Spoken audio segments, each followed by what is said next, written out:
folks. It's another episode of Yelling at Robots. Let's get right into it. It's a big, juicy pile today, so without further ado, Yelling at Robots. Action! Get ready. It's time for world-famous Yelling at Robots, starring tech legend Joshua Raphael Reynolds and Ian Thelonious Fosbury. The show starts now. Foz, welcome. Welcome, friend. Welcome, you. It always does feel weird that you're doing all the welcoming and the questioning. Although I guess it's just our that's our dynamic so far. The reason, dear Fosworth, that I think I welcome you is actually because I start the recording. I think that's really the only reason. Yeah, that might be it. Also, you just called me Fosworth. That's you know how many times I've had that answer. Is your middle name Thelonious? Oh, that makes me really happy.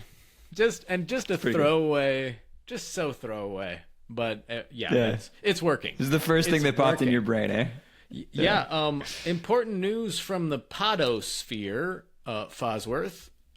We are the number 25th technology podcast in the country of Finland. What? We are 25th. Really?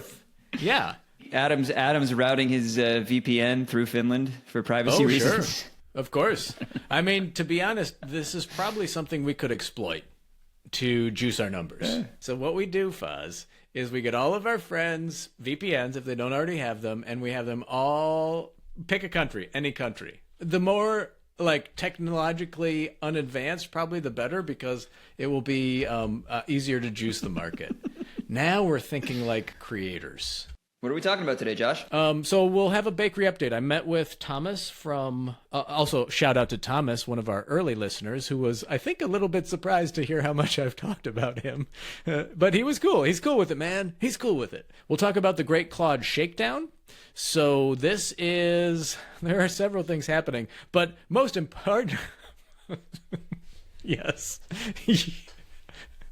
Yeah. Deeper. That was Go a legit deeper. Adjustment. Okay. All right. Well, that's definitely staying in. It is, but it's a nice adjustment. Oh, great. I mean, our production value is just going up day by day. Wait till I get that microphone. You're just a treasure for playing along with this. I'm asking Foz to get a third microphone. I will take some, if not the majority of the responsibility on this one. I used to do this professionally. I once worked as a sound engineer. It's my dumbass fault for not remembering the difference between condensers and dynamic mics. Yeah. Although I was told at work that this mic is giving Larry King vibes. So. Oh, like the look of it. It's got a great look. Oh, yeah. No, it's a beautiful mic. Yeah. Absolutely. I mean, I would love it if you could, like, pull it down from the, just kind of... like we're starting a boxing match. Oh, let's get ready to rumble! Absolutely. Anyways. The Great Claude Shakedown, both some continued degradation in people's experience using Claude, but most importantly, the fact that I ran out of tokens in the middle of generating a slide deck and then was asked to pay money to finish it, and I paid, and I'm pissed. Trendslop, the dangers of reasoning, the dangers of thinking that these models are reasoning. And then we're going to vibe code our website. All right, I'm starting the timer. I've asked Foz to try an experiment today in our recording, and we'll see. We'd love to hear your feedback. Also, don't forget to hit that like and subscribe button. Share this with your friends. We'd love your feedback on the quality of this episode because we are trying something new, which is to limit the amount of time that we ramble on any particular topic. Now, this is an experiment. We'll see what happens. And I'm curious, and I don't want to know, surprise me, Fosworth. What will happen when the timer goes off? Like, will he make will there be a sound? Will he wave his hands? I don't know. I'll give you a warning. I will tell you right now, you are cutting well into your bakery time. Did you start the timer? I said I was starting the timer. I'm going to cut that out, and then you're going to look like an asshole. First on the docket, Barteen Bakery Update. Bakery update. Today I met with Thomas from Barteen Bakery and went into great detail about the application. Did he show you The app or apps or anything? Did he show you anything? He did. I mean, the thing's done. The thing is pretty much done. It's done. And so, oh yeah, Thomas is the he's essentially kind of the operations manager for Bartine. Bartine is a bakery in The Hague, sourdough bakery, as Foz mentioned. How do I want to, like, how much time is left? How much time do I have left? This is good. 1 minute, 30-second warning. I'm gonna need to. Okay.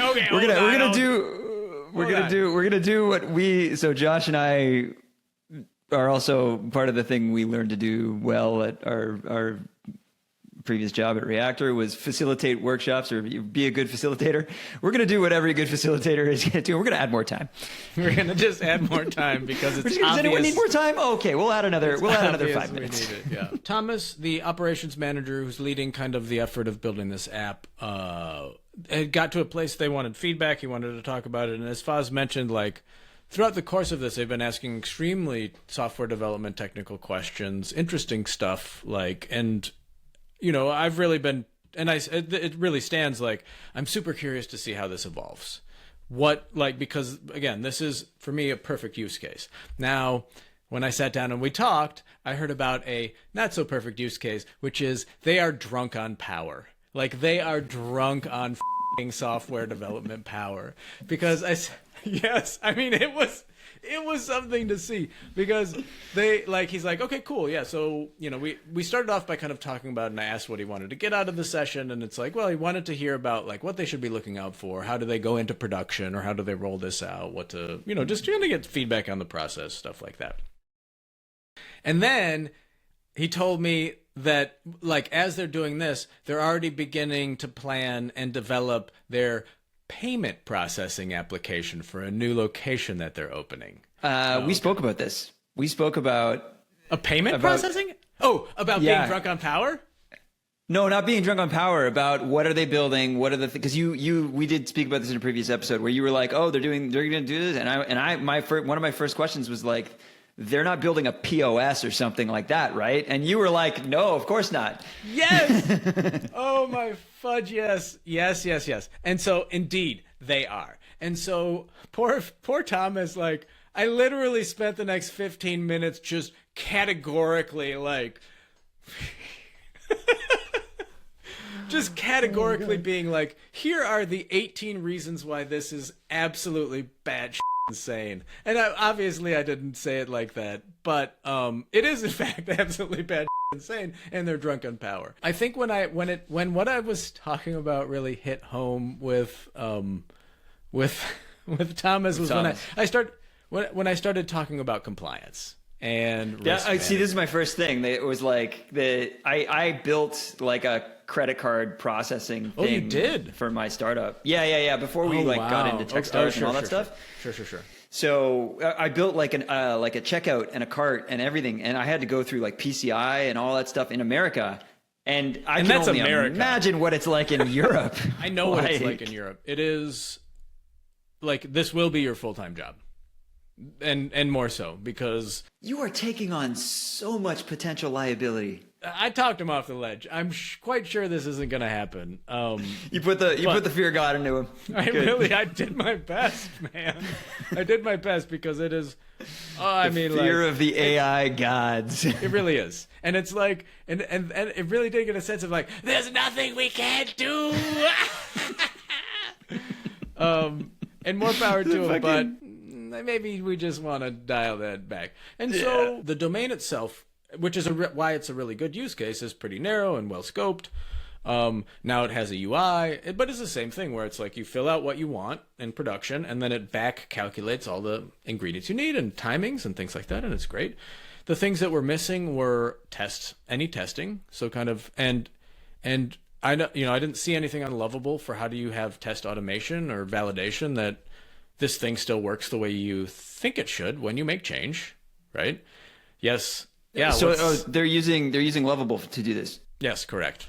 And that's not like a default. As far as I can tell, there's nothing. There's nothing Lovable. built into Lovable. What the f*** are you doing out there, man? I don't know. I could be wrong, but we Googled because YOLOing apparently. I think it is just. Okay, so Lovable is not like Cursor. It's like more. It's a platform that is designed for creating really web applications. So, but it's visually driven, not.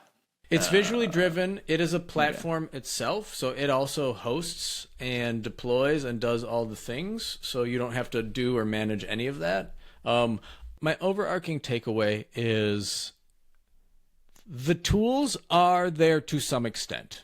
So they were able to create what looks like a pretty good tool that meets their need, a pretty good piece of software that meets their needs.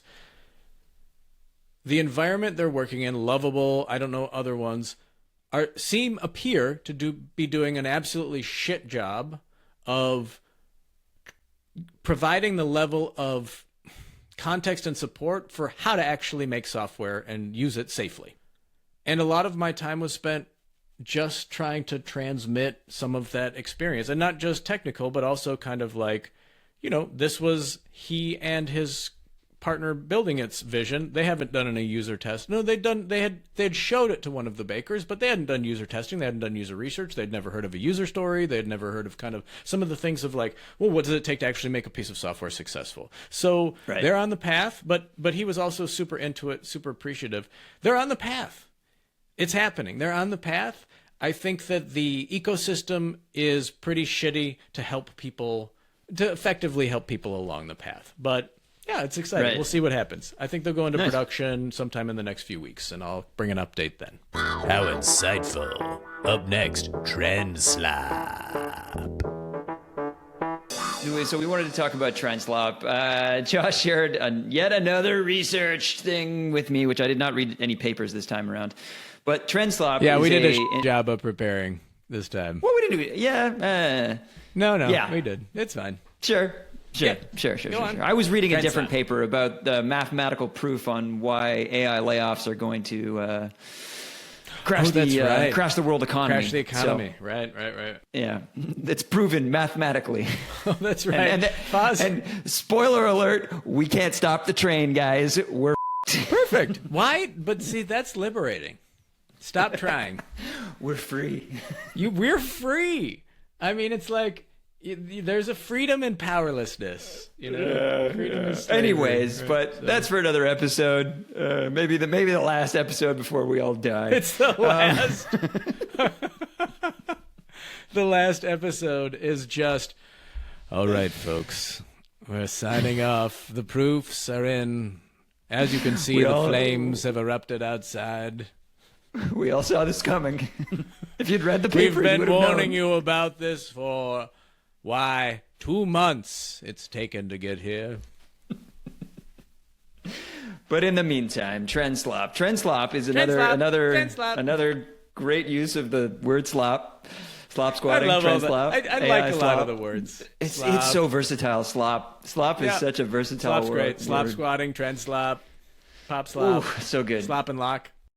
But Trendslop is the idea. So researchers, asking LLMs for strategic advice around things, turns out that they are very biased towards, surprise, surprise, trendy managerial buzzwords out there in the world.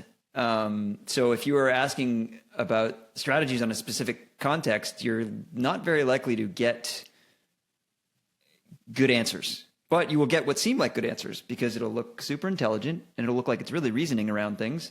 And you'll feel like, wow, fuck, this thing is really, my boss is going to love this PowerPoint. It's so smart. Yeah. There was an article or a study that came out last year about this, about how you can easily identify AI generated things just by the words that it's using because those words are so ubiquitous. And it's Is one of the words ubiquitous? It might be. You're slop. It's called Foz slop. It's the newest thing raging across the AI landscape. Foz slop. It's such a because it's a self-reinforcing loop. That the more that stuff gets out there, the more that it's retrained on the stuff, Absolutely. and then it's like it's just garbage in, garbage out, over and over and over. And this is really interesting. So I think part of the reason of the Trendslop is, or part of the reason it's going to get worse and worse is that for your average person, I'm very average. you're using these AI tools and Because they're anthropomorphized, you have this false sense of this thing is actually reasoning. Still, you can still benefit from kind of helping your strategy or helping you reason through things, but your framing matters a lot. So you get much better outcomes and output from this if you do the strategic thinking yourself, but you ask for thinking support. So you're asking for things like, hey, I'm thinking about taking this strategy. Tell me all the things that are wrong with that idea. That's using it in a different way that you're still benefiting from it being trained on a large corpus of data. And now its mission is not to pick amongst all these things and it's leaning towards the most common thing that's always said. It has a specific thing to work against, and now it's leaning towards all of the arguments against whatever you've said. And that's a different way to use it where you can still benefit from some thinking assistance, but in a way that's not so biased, that's not so polluted by bias. The other thing I was going to say was I had a friend at work who she just got back from a 5-day in-person course, 5 days where they learn how these things work. They actually get their own model. They fine tune it. They add rags. Cool. They deploy it. They do all that stuff. It's called Deep Atlas. It seemed really cool. I would love to do it. It's not cheap. Oh, Foz, let's do it. Let's do it together. Let's go together. We're going to camp, folks. You heard it here first. Yelling at Robots goes to camp. Oh, it's going to be just like Jason Voorhees in Friday the 13th. It's like sleepover camp for Yelling at Robots, except instead of teenagers, it's old men. I think it would really help a lot of people. Oh, absolutely. To just yeah. understand how they work, like at a high enough level or low enough level that it's not so mystic anymore for you, so that you can start to just realize it's a tool and it's technology and it's not fire given to us by the gods. God, but when you say that, man, it's also like people don't even take. I don't know if we don't make, like, people don't understand email or how email works. People don't understand messaging or how messaging works. People definitely don't understand websites. It's like, oh, but I got a pop-up that said that I needed to install an antivirus. The internet told me. So I think we're kind of on that front. We're fucked once again. Damn, that was so funny and smart. Up next, the Great Claude Shakedown. Up next, the Great Claude Shakedown, or How I Was Wronged by the Internet. Actually, How I Was Wronged by the Birds of Anthropic. He's still willing to take an interview, though, folks. Anthropic, if you are interested, just drop me a line. You know, I am totally comfortable just renouncing any and all statements I've ever made if it benefits me personally. So just know that. And that's the kind of ethics I'll bring to Anthropic, which I think are going to line up based on what I've seen. So what happened last night, I had the big presentation this morning that I was working on, and one of the things I've always hated is making slides. Making slides sucks, especially if you have to use a corporate template. And guess what? Guess what Claude has? A slide skill, and it can make your slides for you. And I had done all of the work. I'd written this kind of strategic briefing paper, and all I needed to do was translate it into slides, make bullet points. This is things. It's like the dumbest thing you can find. The slide skill will also take the corporate template and use it? Yes. And do it well? Yes, and not up? It f***ed up one slide, but not, I mean, much, yeah, but much that's better. fixing one slide out of like 20. Who gives a shit? Like, that gets me to like, you got to use this thing, man. It's so good. You get fucking, oh man, it's so good. You never feel so good. It really was, it was a drug deal, man. I got fucking squeezed. The first taste is free, and then you got to pay. So what happened is, you know, and this was a big presentation. I worked late. Because this was important and I really wanted to do it well. I'd done all this work on a strategy paper and then posted it into Claude and like, hey, make a slide deck out of this. I'm not concerned about its ability to extract bullet points because that's also how I communicate and kind of like, here are the key points, blah, blah, blah. Midway through, it's kind of like, oh, yeah, cool. All right, cool. This is kind of what I'm planning. Here's the thing. I'm looking at your template. Okay, I've got the template looked at, and it's done, you know, like, it's doing its thing. And it's like, all right, starting to generate the slides. Slide 1, slide 2, slide 3, out of tokens. Oh, you're out of tokens. Your tokens will renew at 11 p.m. Central Time or something. So it's like, my tokens are not going to renew before my presentation. And a pop-up that says, would you like to purchase some extra usage credits? Amazing. Yeah. And I did. I did. It shook me down, and I paid. That's it. And That's and it. It's what we talked about. You bought yourself some intelligence. I paid. I mean, this is Jensen Huang's dream come true. You know, it's like, gotta keep the tap flowing. So I had run out of tokens earlier in the day. I was preparing information for the slide, and I just wanted to do some, like, Jira calculations, pull some tickets out of Jira, do some shit. You know, other things that I hate. A couple things happened out of that. I ran out of tokens early in the day, and I'm like, I don't know how to work anymore. Like, I literally... That was what tickled me. This is what I shared with my team because you texted me. I was at work, and I just started laughing out loud from looking at my phone because I got a text from Josh. Yeah. And it said, I ran out, like, well, first of all, it was like a big rant about these guys, tokens, tokens. And then like a bit of a pause. And then he's like, I think I've also realized I don't know how to do my job. It felt like that. It really felt like that. Like, it has become, and I consider my AI usage to be pretty pedestrian, mature. Even keel. Like, just reasonable. You know, I'm mindful of the things that we've talked about skill erosion, being mindful. Like, the strategy paper I wrote, I didn't use AI. I didn't use AI at all initially. Like, I just wanted to do some, like, hard thinking, and then of course I brought AI to blah, blah, blah. But yeah, then when the tokens are completely cut off, it's like, I don't even know how to get to the page I want to get to in Confluence. It's like, I gotta open up Confluence and like try to twirl down this f***ing garbage. Amazing. Yeah.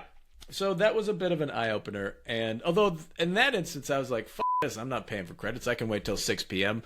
But then I got my 6 p.m. fix. And like, by the way, and I'm sure this is no mistake, the PowerPoint skill does burn through your cache of tokens, by the way. They know where the money is. Middle management. Absolutely. Just the value destroyers.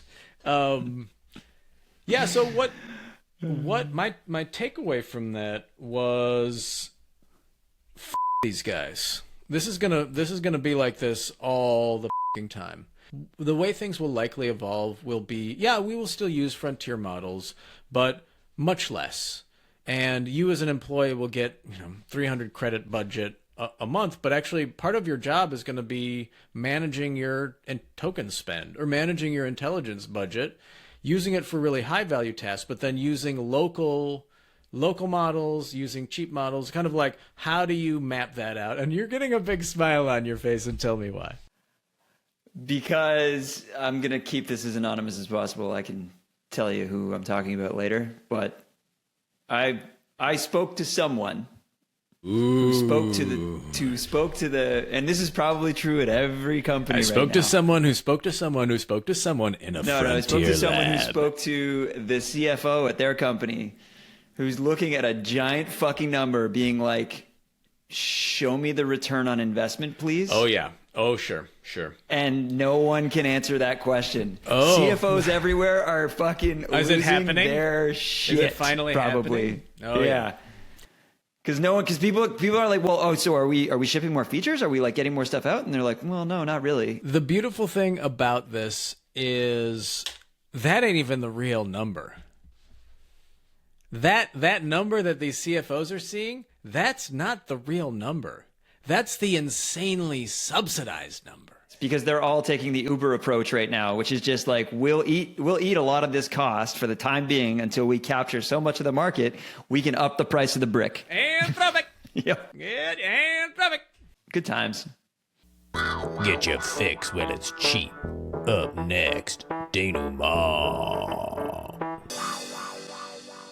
Okay, Foz, we've just talked about 3 topics and not attempted to vibe code our webpage using Big Pickle and a Haskell implementation. Any last words for our viewers/listeners? Have a great weekend, everyone.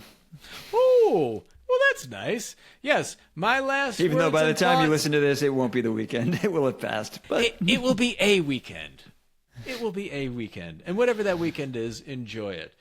My last thoughts, prepare for the coming squeeze, my friends, because the Great Claude Shakedown continues. They're just the first. They're coming for your money. They're coming for your tokens. So prepare. Build out your bunkers. Get your H200s ready. Get your solar-powered battery packs because the squeeze is on. The price of the brick is going up. Pandemic. And that's a wrap. You just survived another episode of Yelling at Robots. Better luck next time.